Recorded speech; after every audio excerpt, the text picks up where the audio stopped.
My name is Schnitzer, and the name of this piece is Ghost House. It was commissioned by the City of Austin Art and Public Places Tempo program. This structure represents a period of American architecture that is gone.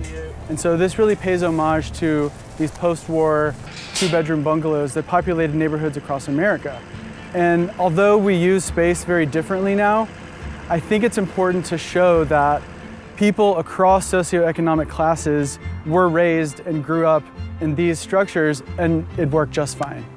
I tried to make this as curious as possible to draw people in, to then have a discussion and state their position on how they feel about the housing situation in Austin.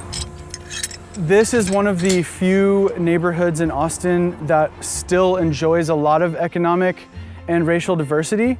And so, in my mind, this is a great place for all of us to come together and talk about the things from each of our different perspectives via public art.